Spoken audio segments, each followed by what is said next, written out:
Hello and welcome to Freedom Watch, your daily dose of raw liberty, streaming online at foxnews.com. I'm your host, Judge Andrew Napolitano, here defending freedom, defending your natural rights, and defending your right to have a government that stays within the confines of the Constitution. It should come as no surprise that the Bank of America is having difficulty finding a chief executive officer. Think of the absurdity of this. The Bank of America is the largest bank in the United States. The job is challenging and should be rewarding. It should be the capstone of any banker's career. And no one wants the job because no one wants government bureaucrats breathing down their neck. No one wants a job for $500,000 that should be paying many, many times that. But just as the Obama administration continues its attack on capitalism, it stands by the central bankers of the Federal Reserve, the true source of our economic problems. My next guest compares this, what the Federal Reserve has done, what the Obama administration wants to do, to drug addiction. He writes, quote, "The Fed's role is to supply methamphetamines whenever the revelers appear to be running out of energy, staving off the hangover and near-term sobriety. This prevents periodic economic readjustments and creates the illusion of full employment and economic stability over longer periods of time," unquote. Joining me now is David Calderwood, author of The Crystal Meth Economy. David, welcome to Freedom Watch.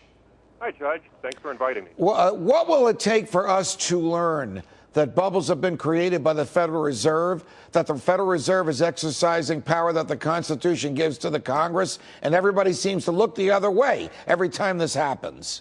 Well, I kind of subscribe to a kind of an unusual viewpoint of these things, and basically, it all started in 1995 when I read a book by Robert Prechter called "At the Crest of the Tidal Wave." Right. And the long story short, he posits that, or theorizes that human societies, wax and wane in optimism, and it's just a natural process.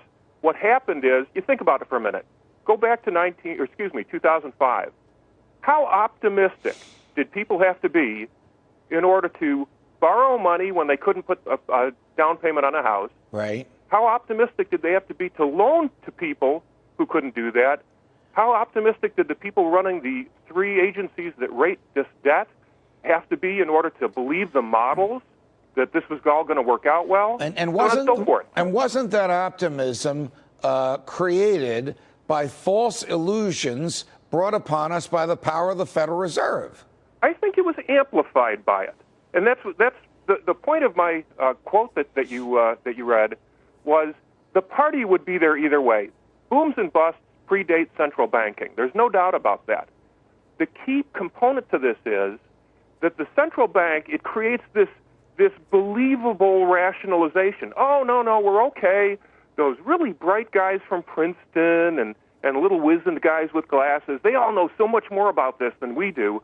We can trust them. They'll manage it. We can go back to watching Monday Night Football and not pay attention to anything. All right. Methamphetamine is a controlled dangerous substance which gives you a false sense of happiness. At some point, it wears off. Why do you compare what the Fed has done to giving methamphetamine to people who don't want their party to end? The problem that we face here is we've had this sustained period of credit growth. When we talk about the Fed creating money, very little of it is currency. It's not like putting credit in a wheelbarrow, and going and buy a loaf of bread. Right. Credit is a state of mind. And as long as people were optimistic, when the magician came in the room and he waved his magic wand and mumbled over something and he said, "I can make the lady in the box disappear and reappear," people wanted to believe it. All right. Well, this almost is a magician in a room, the way the Fed does it. I mean, if the Fed wants to loan, I put the word in quotes, money to an entity, it will use a bank that has an account at the Fed, and it will simply add zeros to that bank's account. So let's say, for example, Chase has $100 million on deposit in the Fed, and the Fed wants to loan a few $billion to one of Chase's customers. It doesn't deliver a wheelbarrow full of gold bricks or cash to Chase, doesn't even write a check to Chase. It just adds zeros to Chase's account and says, now go spend the money. Question, Don't people realize that there has to be a consequence to the artificial creation of wealth? And that consequence is the dilution of the value of the dollar that's in everybody's wallet and pocketbook. I was going back in preparation for this interview, looking at the original justification for the central bank. And one of the key components was we're going to have a debt-based monetary system that gives us an elastic currency so that the central planners who are running the show, who are brighter than all the rest of us, can adjust things so that we have full employment, continuous growth, all these other wonderful, perpetual motion machines. The problem with that is the term elasticity. What has happened for 70 years is the central bank system, the fractional reserve system, has essentially taken money, the savings of prudent people, and then it's laundered it through this process, multiplied it by tenfold, and handed it to the least prudent spenders in our economy. When a bank loans money, those of us not in the banking industry are under the belief that it is loaning its depositors money. But in reality, whose money is it loaning? Because it's loaning a lot more money than it has on deposit. Absolutely. And that increase in money drives up prices. Now think about this, though. It doesn't drive up all prices equally. It drives up the prices of things that people who are imprudent want to buy. Now, there's two groups there. There's Congress and all its camp followers. Right. So you get more welfare and warfare spending. And then on the consumer side of it, you get luxuries and $10,000, $20,000 Harleys and $80,000 cars, all sorts of crazy stuff. What that does over decades and decades and decades is it teaches people to go into those occupations that supply all that consumption. What we have today is we have tens of millions of people working in industries for which there's most of the demand, not all, but most of the demand is artificial.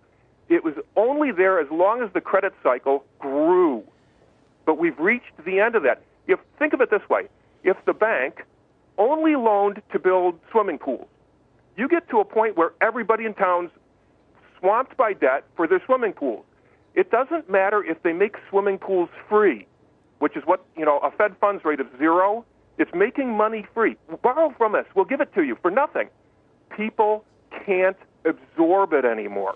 We're chatting with David Calderwood about the inequities caused by bubbles and the inequities caused by the Fed. When the Fed loans money out that it has created out of thin air, isn't that loan paid back by real cash? So you have funny money going out, but real money coming back. And isn't that the way that the Fed can make money at a 0 interest rate? It's my understanding, and it's kind of like the tax code. I think it's intentionally difficult to understand so that we don't figure it out. It's only 40,000 pages. As I understand it, when that multiplier effect goes in, okay, so just for the sake of argument, I deposit $1 at the bank, and the bank, through the magic of fractional reserve, lends out $10. Right. Okay, when those $10 are paid back, that extra $9 just disappeared. It goes back into the ether from which it came. It was never real to begin with.